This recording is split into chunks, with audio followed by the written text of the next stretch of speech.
Secret friends, unite!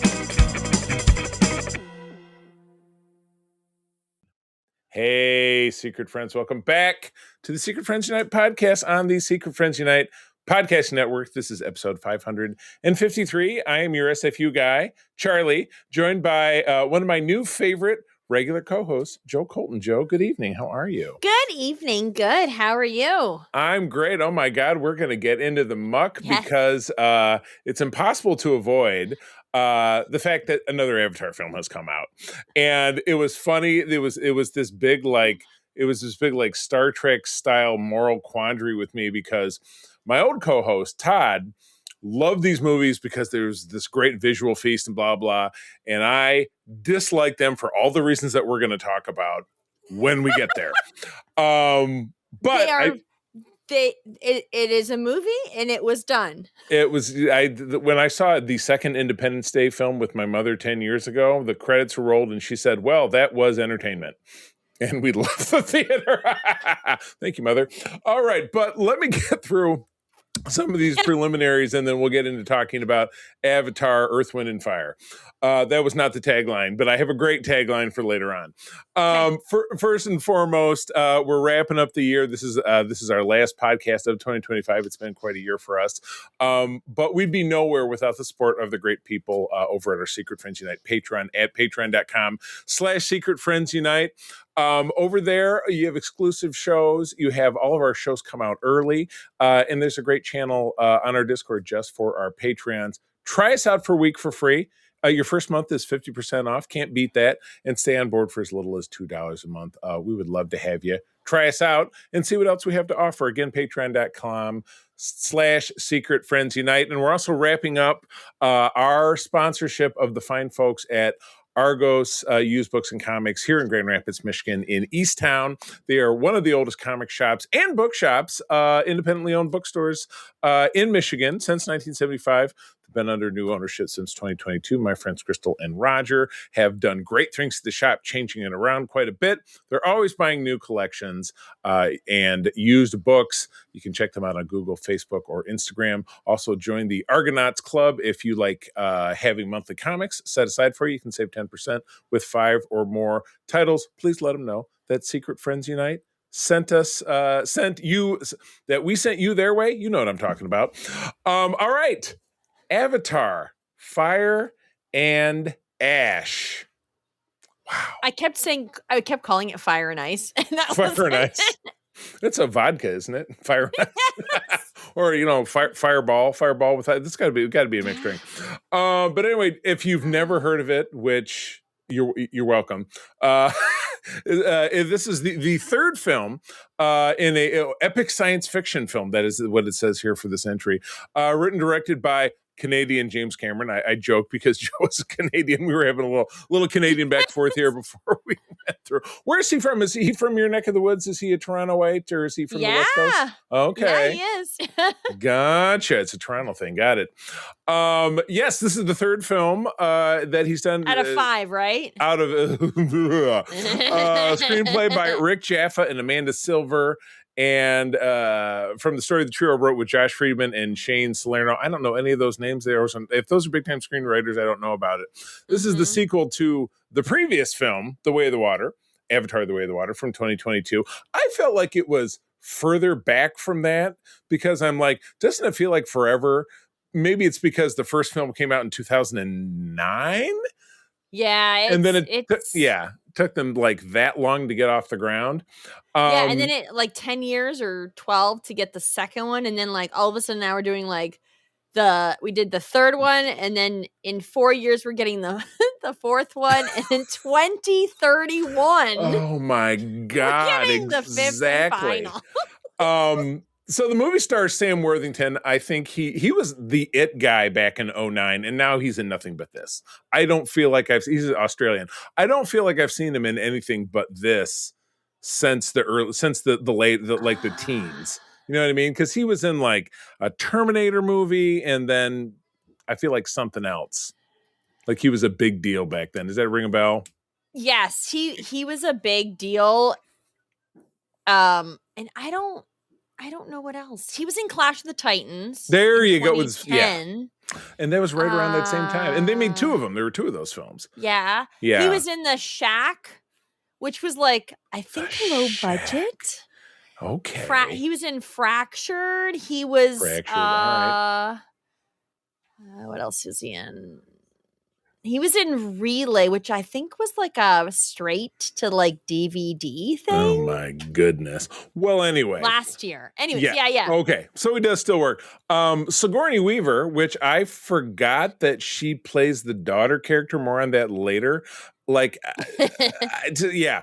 Stephen Lang, who's the villain, great character actor, and Kate Winslet. I didn't know they say reprise their roles, which I didn't know that she was in the previous one because, of course, everybody is mocap, so you can tell, but you kind of sort of can't tell. I mean, I have more thoughts on that.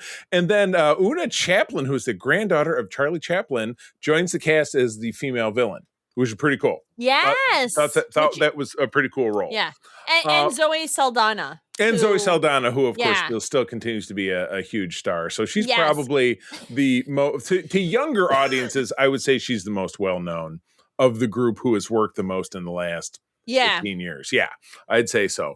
Agreed. So the film came out December 19. Critics have loved the visuals, characters, performance, and action sequences, but the plot, screenplay, and runtime were criticized. We're going to talk plenty about that.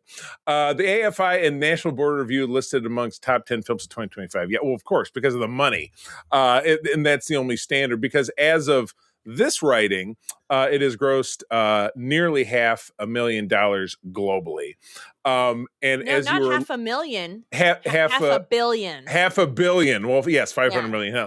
Oh, I was hoping it was a bigger failure. Damn it. But as you had mentioned, 2 additional sequels, Avatar 4 and 5, are in various stages of production. So they're being made and scheduled for 2029 and 2031. That is over 20 years after the first film came out. Is when this next one will be. It'll be 20 on the nose. Though their status is dependent on the box office performance of Fire and Ash, which it's probably fine. So that's that. All right. So I don't know if the last time you did a movie with me, I had coined the Marquis of Queensberry rules. No spoilers. Rating, non-spoiler rating, and then spoiler filled. I don't even know where that expression came from, but I love it, and it's stuck. Okay. All right. So as the scores go right now, it's sitting at a 76% on Rotten Tomatoes and 92% on the popcorn meter, which is audiences. So get that. Some of the things you and I are going to say are going to be pretty controversial, but you know what? I'm happy to be controversial. Why not? Let's be a fly in the ointment, my friend. Let's do it. This opened domestically at 89 million here in North America, and this is the part that kills me. The budget for this $400 million US estimated, potentially the most expensive film of all time. But of course, I mean, they said that about the Avengers films, but that, right? Yeah, like things continue to inflate. Titanic, right? That was the most expensive movie at the time. Now, right. This was like, I don't get the hype. I really went in. It's a very grandiose, beautiful film. It's almost like a artistic, like one of those artistic, avant-garde, out of the box. Let me create my own eyeballs. Yeah, yes, exactly. It's very, and I saw it in 3D with the glasses. Same. Yep, same did. It's worth watching that. I don't know if it would if it's improved the viewing of it in 3D as opposed to seeing it in 2D, or definitely seeing it on a big screen is about the only way you can take it and have it capture any of your attention. Yeah, unless you have one of those home theaters that's ceiling to floor, wall to wall, and then surround sound. But the plot, I felt like it was a connecting film, and 2, okay, 3.5 hours almost of sitting there, and I'm like, okay, so you didn't extend anything, develop anything other than for now the white man or Right. the Right. can't invade again. I will say, and again, we're still keeping it kind of non-spoileries. I mean, if I was going to rate it, and certainly feel free to do the same, this was less than 50%. This is like a 4 out of 10 for me. It was bloated. It was slow. It dragged along. I Oh couldn't my tell you. God, I couldn't yes. tell you what happened in the previous film. I couldn't. I mean, they gave, and again, keeping it spoiler free, they gave a key indication of what your big consequence was at the end of the film and how it kind of drove things forward. But and I say it all the time, and it's kind of a naughty word. I don't want to call it like CGI porn, but that's just kind of what it feels like. It's what they just keep throwing at you. Your eyes are big, you're seeing everything. But the last film was the same. You go all the way back to 2009, it was the same. And so my tagline for this is, you're seeing one film for the price of 3. It's the same shit over and over and over again. Yes. So I felt like it was like a repetition. Mm-hmm. Like it had elements of everything that has been seen, like story-wise, in films recently. And in the Avatar series. Like the Avatar-averse. Yeah, whatever. Yeah. Like the story is like meh to me. The plot was weak. There's points in it that I'm like, okay, there's hope. And then it was like, okay. Yeah. Yeah. All right. Let's cut loose with some spoilers. Let's talk about real disappointment. I'll start with something positive. Okay. Even though it kind of punctuates a negative, because I said it was like, I thought the mocap of the actors, so you got Sam Worthington, Zaldana, Una Chaplin, who's a very attractive lady. She was in Game of Thrones. I looked her up. David Thewlis is in this. He was from Harry Potter and Wonder Woman. He was the villain. He was Ares in Wonder Woman. I thought he was the guy who was running the sky, whatever, the gypsies. I know it's a bad word to use, but the traveling like sky, like people who flew on the flying whatever it is. Sorry about that word. Yeah. You know what I'm talking about. The wind people. There you go. She said, because she gets all excited about it. I thought that was very impressive what they did, taking Sigourney Weaver and making her look like a teenage girl, and have it, but still have the essence of her kind of look like her. That was very impressive. But on that same note about Sigourney Weaver, I got up and went to the men's room when they were explaining that she's really Sigourney's daughter. Can you clue me in on that? Like, how did that all work out? I don't know. You neither? Okay, great. They're really. I got it as like she is like the daughter of Sigourney Weaver, but like also her. So she's like from DNA, basically. A clone, but not a clone in some weird fashion. Yeah. But then she can also take her little taily thing and she was made by like the Tree of Life. Oh, there you and go. Sigourney's DNA. So she has no dad. So she is Anakin, basically, is what you're saying. Hopefully it doesn't turn out the same like in Star Wars.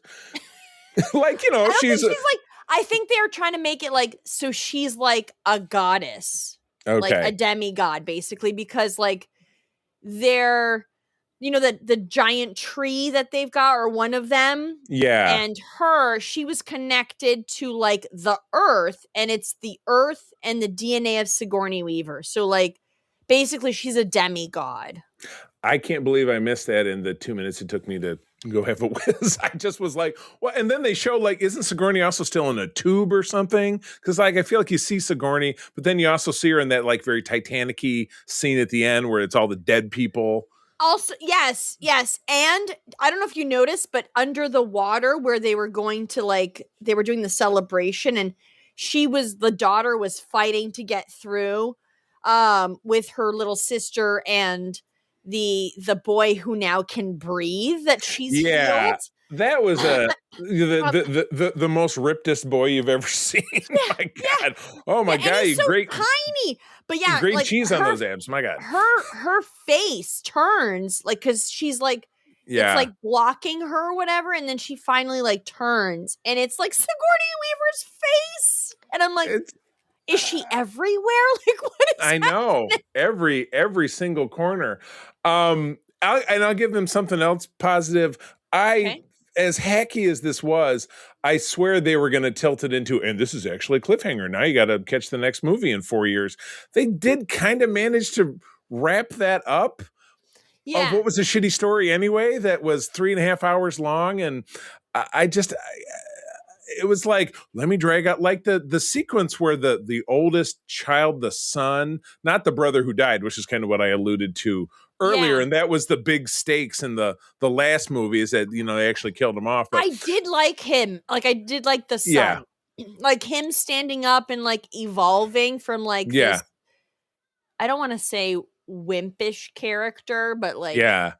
he finally was like, no, I found my place. Like I'm a not like I'm with like He's nature kind of he's the thing. he's the whale whisperer.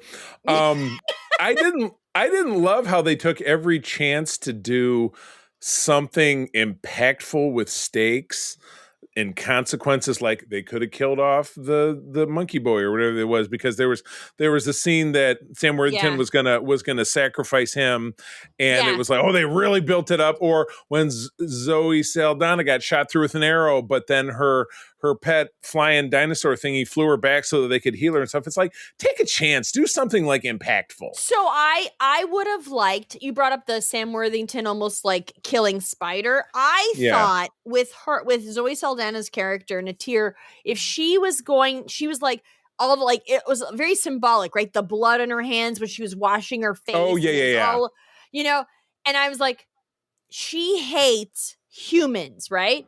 Right. Sam Worthington's character is actually human. Their children are human. They had that whole argument, and he goes out into the forest to kill Spider.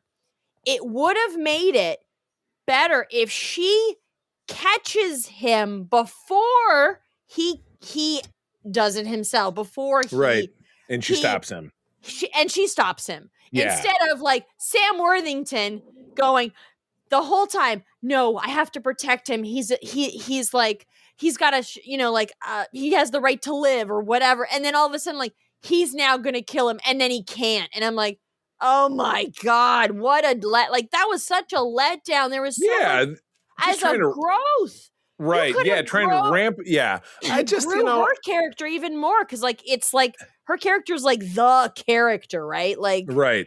Well, she's the most famous person in the movie in kind of more common parlance. You know what I mean? So, but in the end, like, they're now a family, and I'm like, but you could have led, like, she first saves him. She doesn't like not hate him, but she also doesn't want her husband to fall like to killing children. Right. You know what I mean? Like to go Anakin. Anything. Right. Yeah. Anything. I was like, oh my God, it's so. Oh, I know. I swear to God, I walked out of there thinking Sigourney Weaver's character was named Kitty, even though it's Kiri. I'm like, is it Kitty? Really? They could have dug a little bit deeper. But yeah, I just 5 more minutes. I was totally lost on, like I said, the whole thing. I felt bad for the Windtalker people, because David Thewlis, who's the late guy, he's like, well, we don't like to take strangers on board because it brings us trouble. And then they all get massacred. I'm like, he was right, because they get killed by basically the Dreadnoks, the motorcycle gang of the whole thing, led by Una Chaplin's character. But yeah, the We Are Family crap, it just over and over again, like, oh, we stick together. Oh God. But also, Natir is like the one that's like not in the family, even though she's trying to make it seem like Spider's not part of the family. Like, you're literally not even like mothering your children. Right. Like, I understand, like, yes, you've lost a kid. Yes, like all this stuff. You also have. Now she picked up a baby, which was a great story. She picked up the fish baby, the ones that have the flippers, and they're a little lighter skinned. I actually thought that she should have lived. Like, the mom should have lived and owed Natir, because they had that animosity, right? And so from one mother to another, she helped give birth. I think she should have lived, and then she would have changed her racism from having the child, like all these people on her land or sea or Right. whatever. Instead of making her another disposable character, basically a speed bump along the way for the Jake Sully family. Yeah, so now you've got a white human kid and a fish kid. Your two kids that are also human but blue, and then like this, like, are you just collecting people? Like, what is? It's a brave. It's like The Walking Dead. You just kind of collect people along the way, and some of them are gonna get eaten, and then you just collect some more. I mean, yeah. It was, and I got to tell you, there's no lazier art department in any movie I've seen in the last 40 years than James Cameron's art department, because all of the airships look like shit from Aliens. I mean, don't you think all the designs pretty much look like that movie? Like, or the Terminator, which was a couple of years before that. Yeah, it's all very, very similar. The wind or the air people or whatever. Yeah, that's a little different. Yeah, they had like almost like a Pirates of the Caribbean but like a Wish version of them in the sky. Wish crappy Carabiner. Yeah, I don't know. Yeah. All right, so a little bit of trivia here. So this is just proof positive of how ass backwards making this movie is. The original film was announced with a release window of December 2015, literally 10 years ago.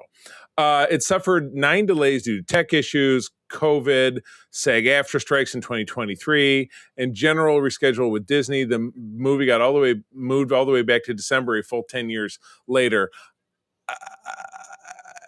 That's got to tell you something. Maybe the universe is against having, but let's make more of them. And he says, if this movie flops, then I will back down from doing 4 and 5, and I'll write a book. Well, nobody pays attention to books in this day and age. So wouldn't that really be better? But the movie is, and it's not like the movie is a colossal hit. It is now making up its budget currently. Yeah. It is not. It's like $100 million. 100 million plus or 2.5 is the multiplier for a film to be considered largely profitable, because you double the film for its marketing and then give it a little bit more scooch. So he's not there yet, and it's been out for a little less than 10 days. And of course, their big marketing strategy is the teaser trailers for Avengers Doomsday, of which we've had one, which was the one that is now available online, which features Steve Rogers. Don't want to spoil it for you. The second one, featuring Thor, will drop, I believe, today. It's actually, if you were to go out and see this film today, we're recording this on is today Friday or Thursday? Today's Friday. It should be in theaters now, and then there'll be a third one, which I've heard rumors about might have something to do with the X-Men. That will be the week after that, and then a fourth one is supposed to be the fourth trailer. So market the big push from Disney is that people will go see this film 4 weeks in a row just to see these trailers that they're going to see at home a week later, because we just got the Steve Rogers one. Yeah, I don't think they're going to make their money. I don't know. But yeah, I don't think he's going to write the books. I think he's going to push forward, because it's the same. Like, the people who are already invested in like Avatar, like, are already going to be like. This film apparently has fans, or at least that's what what the headlines say. Like I said, my experience with Todd, who was my former co-host, was he thought the visual porn of it made it worth going to see, and I disagree. I don't know about you. You and I are big Star Trek people. What's Star Trek about? Story, moral quandaries, making the best out of a bad situation, making difficult choices. There's none of that in this, and so to me, especially, and it's sci-fi, so it's in the same space. Yeah. It's very disappointing that, as I said, it's the same movie 3 times, but they get your $15 or whatever it is to go see it in IMAX or whatever. And I just find it very disappointing. I find it very disappointing. Yeah. And maybe audiences feel the same way, but maybe if he would have not made it an hour longer, 45 minutes longer than it needed to be, and it cost maybe $50 million less, maybe they'd be a little bit more in the black right now. So Good. This is also very significant. Yeah. So go ahead, please. I was gonna say, like, my rating was a 5 out of it because I do love Una Chaplin. Like, her Agreed. character was the most interesting character in the movie. Agreed. She's unhinged, right? Right. She is like, so the only thing I didn't like was that there was like 2 uber skinny ladies, right? Like, she almost has the same physique as Zoe Saldana, right? So like, and everybody's running around naked anyway. There's more nudity in this movie than almost any movie I feel like I've ever seen. Nobody's wearing any clothes. Yeah, but I liked that there was a lot of cultural, like, for the Ash people. Like, you delved right into them. No, well, they're the Ash. Ash. Oh yeah, no, tribe, I get it. Right, whatever. Yeah. So like, even though she was like a very sexed up, like, bloodthirsty cult leader, right? You still got very much within what, like 20, 30 minutes, you got that she was unhinged. There's a cult. They're very aggressive.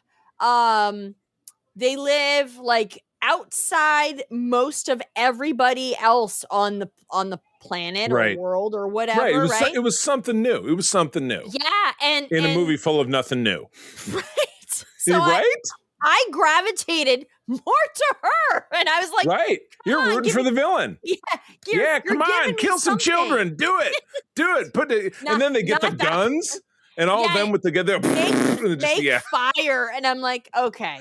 There was some cheesy lines, but what I didn't like, but was a typical trope, was Stephen Lang's character. Oh my God. It just gets worse and worse because he's like, I'm a Marine, and hey, Marine to Marine. And he's calling, Scully by his rank of corporal. And he's like, well, I've been an Avatar for 20 years now. So stop, you're a Marine. And yeah, it was the scripting was so hacky. It was super cringy. That whole line of like, you could have taken him out and put any other new character in, or not had him at all, and it wouldn't have changed the story.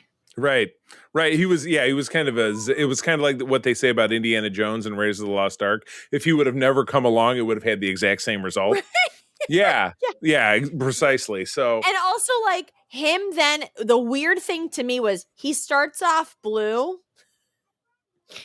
and then he is like slowly like becoming one of the. He's wearing he goes to their like, Mary Kay and goes with their color scheme. Yeah, the Varang, like he's under Varang, and like I was like, what is happening? Like, I know it was the most sexed up too, because they were getting like It was there was a lot of blue people sex happening in this. It's a very racist movie. My last interesting bit, if you saw the movie and you were like, ugh, when Jack Champion, who is Spider, kisses Kitty or Kiri, who is Sigourney Weaver, it was not a 60-year-old woman kissing a 20-year-old man. They were body doubles. So yes, you can divorce yourself. I don't really, because my brain didn't even associate that was Sigourney Weaver because everybody was mocap. But yeah, that would be pretty grody. And speaking of hacky lines, they do like to point out that they snuck in a "get away from her, you bitch," stolen from Alien that Kiri says in the final line. Which I was even interested in that character, like Kitty, or Kiri or whatever. Kitty, I'm gonna go with Kitty. I did think it was interesting how she got Spider. But of course, like if she's made by the tree, that made sense, right? But like made by the tree, little stamp. Yeah, made by the tree. I did find her battling Varang interesting, right? Because she has a shorter tail hair thing.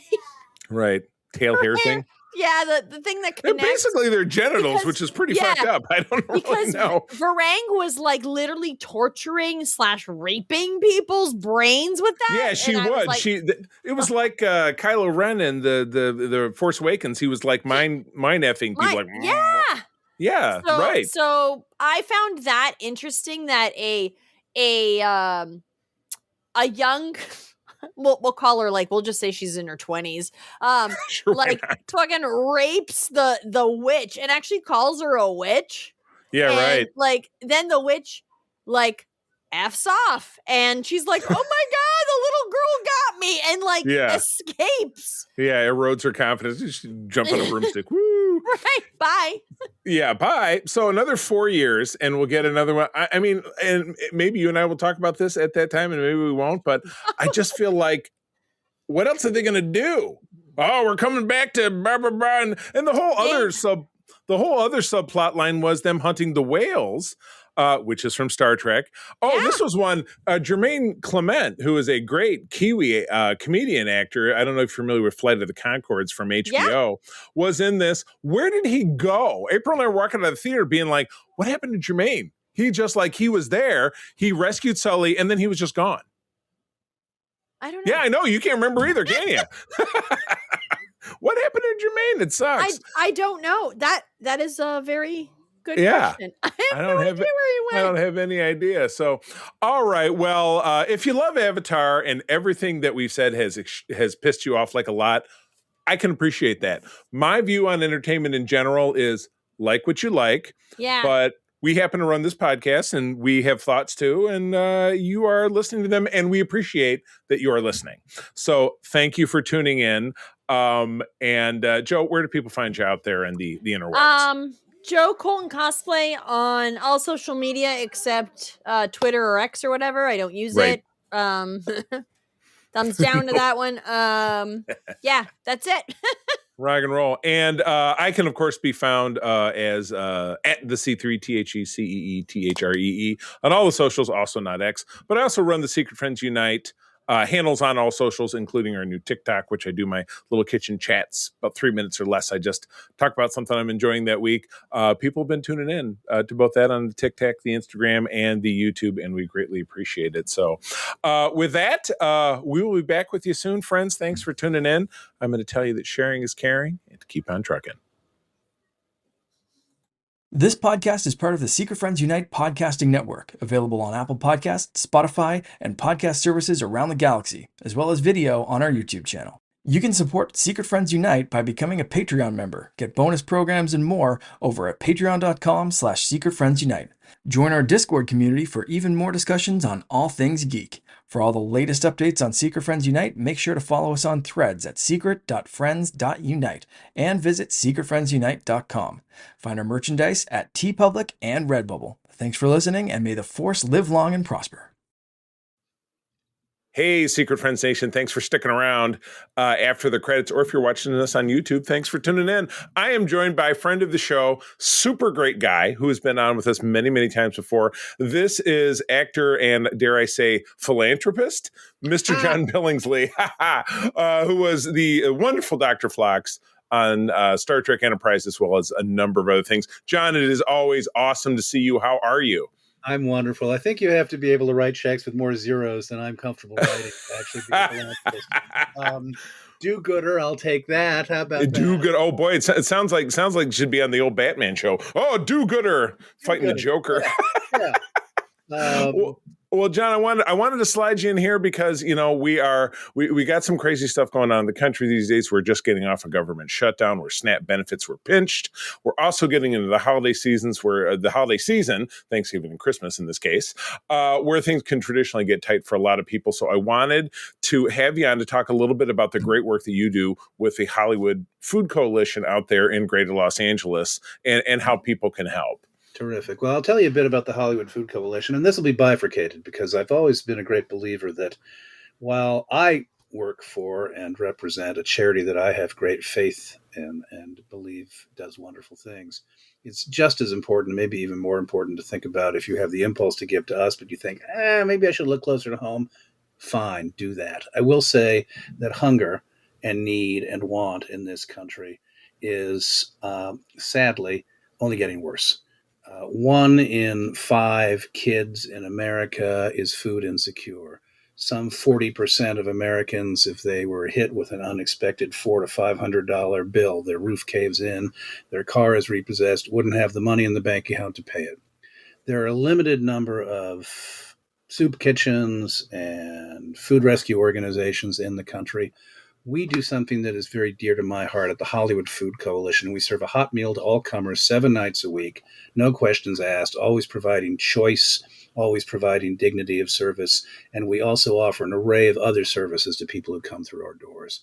We try and, in essence, sort of provide a kind of a soup to nuts experience.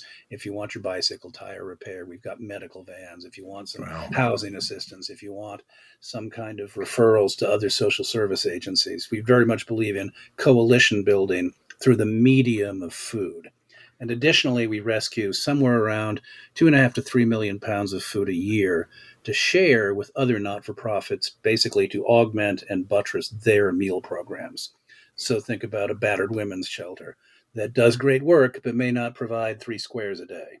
Right. We're trying to say, small not-for-profits doing great work, tell us what we can do to help make sure you're feeding the people who come to you for service as best you can. And additionally, every Sunday, we have a wonderful program that we have created with a lot of marvelous people in the community, families, church groups, and schools. We have dropped off at our premises, in essence, every Sunday, somewhere around 3,000 bag lunches. And we make sure those lunches get distributed through some of our community partners all over the city, primarily to people living in homeless encampments. Just a slice of what we do at the Hollywood Food Coalition. That's fantastic. And so if people want to donate, if they're local and they want to get involved, or if you're not local, like myself, I live on the other side of the country, how can they help? Where do they go? Where do they go online to provide assistance? Easiest thing to do is to go to hofoco.org. Go to our website, and you can, if you live in Los Angeles and you'd be interested in getting involved, you can sign up to cook, you can sign up to serve, you can sign up to pull a shift in our warehouse space and help unload the food that arrives, sort it, cull it, store it, and get it out the door to some of the recipient organizations. And on Sunday, you can help our sandwich distribution program. And you can also donate there at our donation platform. But I also really want to encourage you to consider it, although I think, in a way, where you choose to give $1, it's not so much about the geography, because $1 you give in Portland or Seattle or Los Angeles is still helping people. Right. So if this is an organization, the mission appeals to you, you are helping some wonderful people in need. But if you feel you want to work locally, I would only say, look around and see what's in your neighborhood, what's in your city, what's in your community, an organization that is working on the ground with people in need. And that could be folks who are experiencing hunger. It could be folks who need legal assistance these days. That's obviously something that's pretty important. It could be teaching a kid to read.